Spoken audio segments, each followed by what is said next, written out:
ودائما مع تلاميذ 3e AC وهذا الجزء الثالث من سلسلة المراجعة استعدادا للامتحان الموحد واللي غنشوفوا فيه تمارين سبق لها وتحطات في امتحانات محلية سابقة. السلام عليكم. On est ici sur Poussière des lettres. Merci de nous avoir rejoints. Un pas à la fois meilleur qu'hier et que le cours commence.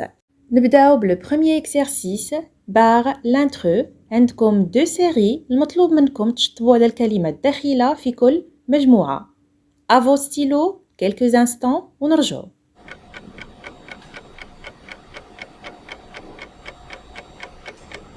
On corrige وناخدو la première série. Lettres officielles, lettres conventionnelles, lettres administratives et lettres personnelles. Dans ce groupe, la lettre personnelle est l'intrus. علاش les 3 autres, lettres officielles, conventionnelles et administratives, sont toutes des types de lettres formelles اللي كنستعملوهم dans des contextes professionnels, officiels, في سياق رسمي, tandis que la lettre personnelle, الرسالة الشخصية, كنستعملوها في مواقف غير رسمية اللي كتجمع ما بين الناس المقربين, مثلا العائلة أو الأصدقاء. La deuxième série, l'émetteur est celui qui envoie un message, aussi l'expéditeur est celui qui envoie une lettre, tandis que le récepteur est celui qui reçoit le message ou bien la lettre. Donc, dans ce groupe, le récepteur est l'intrus. Passons au deuxième exercice.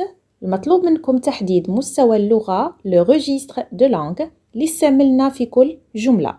انتبهوا مزيان les choix de mots, اختيار الكلمات, le contexte général, المعنى أو السياق العام, et la structure de la phrase, تكوين الجملة.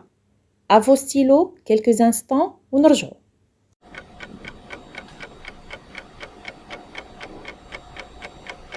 نبداو بلا première phrase.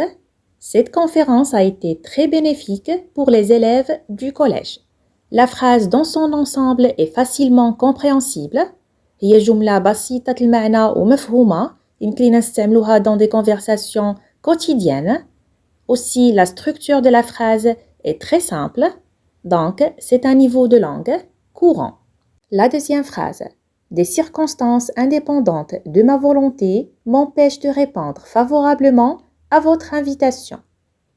Fin de la phrase, عندي l'expression des circonstances indépendantes de ma volonté est une expression plus formelle, أكثر رسمية, اللي يمكن نستعملوها dans des contextes administratifs ou professionnels. Donc, le niveau de langue est soutenu. La troisième phrase, j'ai pas kiffé cet examen, استعملنا un terme décontracté واللي هو kiffer au lieu de apprécier. Aussi, l'utilisation de la négation informelle, بمعنى ما استعملناش l'adverbe de négation ne, j'ai pas au lieu de je n'ai pas. Donc, c'est un niveau de langue familier. Le troisième exercice. Cet exercice consiste à compléter une phrase. المطلوب منكم تملئوا الفراغات اللي في الجملة باستعمال le lexique de la correspondance اللي عطاونا. Ami, message, nouvelle année, vœux.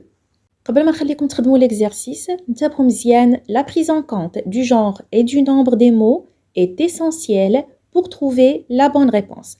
فبالنسبة للتلاميذ اللي كيلقاو صعوبات في فهم اللغة الفرنسية, ما تركزوش فقط على المعنى باش تساعدوا راسكم, ردوا البال نوع وعدد الكلمة, واش مذكر مؤنث مفرد أو جمع. ناخدو مثال, message c'est masculin singulier, هو مفرد مذكر, فميمكنش نحطو حدا l'article لا par exemple اللي هو féminin singulier مفرد مؤنث. نتمنى تكون الفكرة وصلات. À vos stylos, quelques instants ونرجعوا.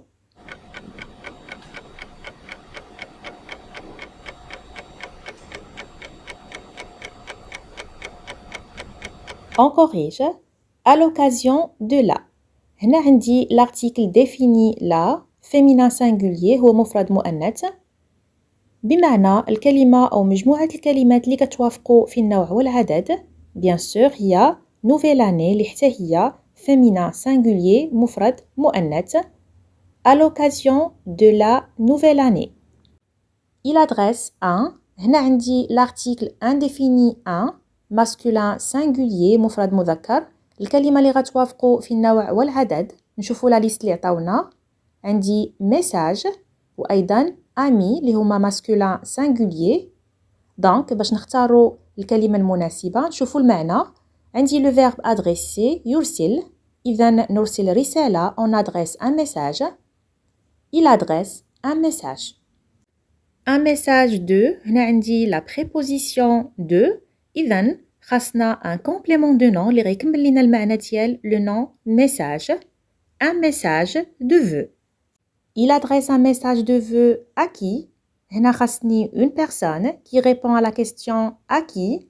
Donc, il adresse un message de vœux à son ami. Le quatrième exercice. Cette ville est merveilleuse. Il en gardera de bons souvenirs. المطلوب منكم تحذفوا التكرار باستعمال un pronom relatif.